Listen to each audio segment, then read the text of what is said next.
কি আর বলবো, ইফতারে তাও আবার চিনি ছাড়া এর চেয়ে মজাদার হেলদি ড্রিঙ্কস অথবা শরবত আর দ্বিতীয়টি হতে পারে না। আসসালামু আলাইকুম everyone, welcome back to my channel. সারাদিন রোজা রাখার পর এরকম একটি রিফ্রেশিং এবং এনার্জেটিক শরবত পেলে কে না খুশি হবে। সারাদিন রোজা রাখার পর নানা ধরনের ভাজা পোড়া খেয়ে এছাড়াও চিনি জাতীয় শরবত খেয়ে আমাদের শরীরের অবস্থা একদম নাজেহাল হয়ে যায়। রিফ্রেশিং তো দূরের কথা, তবে এই শরবতটি খাওয়ার পর আপনি সঙ্গে সঙ্গে রিফ্রেশিং এবং এনার্জেটিক ফিল করবেন। শুধু ইফতারে না, আপনারা চাইলে এটা সেহরিতেও খেতে পারেন। চলুন রেসিপিটি দেখে আসি। বিসমিল্লাহ। ফার্স্টে আমি এখানে নিয়ে নিচ্ছি প্রায় 70 গ্রামের মতো কাঠবাদাম। এবারের মধ্যে পর্যাপ্ত পরিমাণে পানি দিয়ে কাঠবাদামগুলোকে ভিজিয়ে রেখে দিচ্ছি 1 ঘন্টার জন্য। অন্য একটি বাটিতে নিয়েছি বেশ বড় সাইজের 8 পিস খেজুর। আপনারা যে খেজুর বাসায় খান বা আপনাদের পছন্দ মতো যে কোনো খেজুর এখানে ব্যবহার করতে পারবেন। খেজুরের মধ্যে যে বীজগুলো ছিল আমি একটি ছুরির সাহায্যে এইভাবে ফেরে বীজগুলোকে আলাদা করে ফেলেছি। অবশ্যই বীজগুলোকে আলাদা করে ফেলে দিতে হবে, এছাড়া কিন্তু ড্রিঙ্কসটি তৈরি করা যাবে না।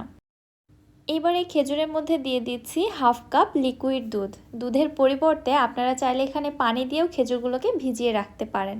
খেজুরগুলোকেও আমি ভিজিয়ে রেখে দিচ্ছি 1 ঘন্টার জন্য। এবার আরেকটি বাটিতে নিয়ে নিচ্ছি 2 টেবিল চামচ তোকমা দানা। এটার আর অন্য কোনো নাম আছে কিনা আমার জানা নেই, তবে আমার কাছে তোকমা দানা নাম হিসেবে পরিচিতি পেয়েছে। এর মধ্যে হাফ কাপ পানি দিয়ে নেড়ে চেড়ে তোকমা দানাগুলোকেও ভিজিয়ে রেখে দিচ্ছি এক সাইডে। এগুলো কিছুক্ষণের মধ্যেই কিন্তু ফুলে একদম ডাবল হয়ে যাবে বা বাটিটা ভরে যাবে। এগুলোকেও এক সাইডে রেখে দিয়ে অন্য একটি বাটির মধ্যে নিয়ে নিচ্ছি 1 টেবিল চামচ কাস্টার্ড পাউডার। আমি এখানে ভ্যানিলা ফ্লেভারের কাস্টার্ড পাউডারটা ব্যবহার করছি, আপনারা চাইলে অন্য যে কোনো ফ্লেভারের কাস্টার্ড পাউডারও ব্যবহার করতে পারেন। হাফ কাপ পানি দিয়ে একসঙ্গে মিশিয়ে নিয়ে মিশ্রণটাকেও এক সাইডে রেখে দিচ্ছি। এদিকে 1 ঘন্টা পর কাঠবাদামগুলো খুব ভালোভাবে ভিজে গেছে। এবারে কাঠবাদামের খোসাগুলোকে আমি আলাদা করে ফেলছি। বাদামগুলোকে নিয়ে নিচ্ছি একটি ব্লেন্ডারের জারে।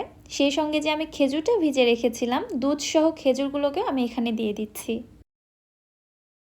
এবারে সব কিছুকে খুব ভালোভাবে ব্লেন্ড করে একদম একটা স্মুথ পেস্ট তৈরি করে নিচ্ছি। ঠিক এরকম হবে। এখানে খেজুর বা বাদামের কোনো আস্ত দানাই থাকবে না, একদম মিহি পেস্ট করে ফেলতে হবে। ঠিক এরকম একটা পেস্ট হবে। এই পেস্টটা তৈরি করতে ব্লেন্ডারে 2 থেকে 3 মিনিটের মতো সময় লাগবে। খেজুর এবং বাদামের এই পেস্টটিকে এক সাইডে রেখে দিয়ে চলে যাচ্ছি চুলাতে। একটি প্যানে নিয়ে নিচ্ছি 1 লিটার লিকুইড দুধ। 1 লিটার দুধ দিয়ে এই শরবতটা তৈরি করলে আপনারা 4 থেকে 5 জনকে খুব ভালোভাবে সার্ভ করতে পারবেন। তবে আপনারা যদি পরিমাণে বেশি তৈরি করতে চান তাহলে সব কিছুর পরিমাণ বাড়িয়ে নেবেন। এবার নেড়ে চেড়ে দুধের মধ্যে একটি বলক উঠিয়ে নিব। এরপর দিয়ে দিচ্ছি ওই যে আগে থেকে ব্লেন্ড করে রাখা খেজুর এবং বাদামের পেস্ট। আচ্ছা, এখানে অনেকেই হয়তো বলতে পারেন এই মিশ্রণটা দেওয়ার পরে দুধে ছানা কেটে যাবে কিনা। একদমই যাবে না, কারণ এখানে ফ্রেশ ফ্রুটস ব্যবহার করা হচ্ছে, এখানে কোনো কেমিক্যাল যাচ্ছে না। সো দুধের ছানা কাটার কোনো চান্স নেই। আমি একটি হ্যান্ড উইস্ক দিয়ে মিশ্রণটা দুধের সঙ্গে খুব ভালোভাবে মিশিয়ে নিচ্ছি। চামচ দিয়ে মেশাতে একটু প্রবলেম মনে হচ্ছিল, যার কারণে হ্যান্ড উইস্ক দিয়ে খুব ভালোভাবে মিশিয়ে নিয়েছি। দেখুন কত পারফেক্টলি মিশ্রণটা মিশে গেছে। সেই সাথে দুধের মিশ্রণটা কিন্তু অনেকটাই ঘন হয়ে এসেছে। এবার আগে থেকে যে কাস্টার্ড পাউডারটি আমি গুলিয়ে রেখেছিলাম দুধের মধ্যে দেওয়ার আগে একবার ভালোভাবে নেড়ে চেড়ে নিয়ে দুধে দিয়ে সঙ্গে সঙ্গে নেড়ে দিচ্ছি। এছাড়া কাস্টার্ড পাউডারটা কিন্তু দলা বেঁধে যেতে পারে। অনবরত নেড়ে চেড়ে খুব ভালোভাবে মিশিয়ে নিয়েছি। এর মধ্যে দেখতে পারবেন দুধের এই মিশ্রণটা আগের তুলনায় আরও কিছুটা ঘন বা থিক হয়ে এসেছে। অ্যাট লাস্ট এর মধ্যে দিয়ে দিচ্ছি 1/3 কাপ কনডেন্স মিল্ক।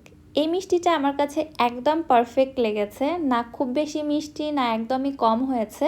আর আপনারা যদি মিষ্টিটা বেশি খেতে পছন্দ করেন সেই ক্ষেত্রে কনডেন্স মিল্কের পরিমাণটা আরেকটু বাড়িয়ে দিতে পারেন। সব কিছু একবার ভালোভাবে মিশিয়ে নিলে আমার এই শরবতের মিশ্রণটা একদম রেডি। দেখতেই পাচ্ছেন এটা কিন্তু বেশ ঘন হয়েছে। আর বেশি জাল করা যাবে না, তাহলে এটা আরও অনেকটা ঘন হয়ে যাবে। এবার এই মিশ্রণটি চুলা থেকে নামিয়ে পুরোপুরিভাবে ঠান্ডা করে নিয়ে একটি মিক্সিং বোলে ট্রান্সফার করে নিচ্ছি। আপনারা চাইলে এই অবস্থায় শরবতটিকে ফ্রিজে রেখে পুরোপুরিভাবে ঠান্ডা করে নিতে পারেন। ইফতারের আগে জাস্ট ঠান্ডা ঠান্ডা পরিবেশন করে নেবেন। এদিকে তোকমা দানাগুলোও দেখুন ফুলে একদম বড় হয়ে গিয়েছে এবং বাটিটা ভরে গেছে। এবার এই তোকমা দানাগুলো আমি শরবতের মিশ্রণের মধ্যে দিয়ে দিচ্ছি। সাথে দিয়ে দিচ্ছি 1 টেবিল চামচ পেস্তা বাদাম কুচি। এখানে আর এক্সট্রা কোনো ইনগ্রিডিয়েন্টস বা কোনো ফ্রুটস কোনো কিছু অ্যাড করার প্রয়োজন নেই। এইভাবেই জাস্ট সব কিছু একবার মিশিয়ে নিয়ে শরবতটা আপনারা সার্ভ করতে পারবেন। আমি এখানে খুবই সামান্য কয়েকটি ইনগ্রিডিয়েন্টস ব্যবহার করেছি। এই সব কিছুর কম্বিনেশনে এই শরবতটা খেতে যে কি মজা আর এটাকে যে কত বেশি এনার্জেটিক আপনারা না খেলে বুঝতে পারবেন না। আর ইফতারে এরকম ঠান্ডা ঠান্ডা এক গ্লাস শরবত পেলে আপনার সারাদিনের ক্লান্তি এক নিমিষের মধ্যে দূর হয়ে যাবে। আমি রিকোয়েস্ট করব আপনারা এবার রোজায় অবশ্যই ইফতারে এই শরবতটা একবার হলেও বানিয়ে খেয়ে দেখবেন, আপনারা প্রতিদিন বানিয়ে খেতে চাইবেন। রেসিপিটা আপনাদের কাছে কেমন লাগলো অবশ্যই আমাকে কমেন্ট করে জানাবেন। আজকের মতো তাহলে এখানেই বিদায় নিচ্ছি। সবাই ভালো থাকবেন, সুস্থ থাকবেন। আল্লাহ হাফেজ।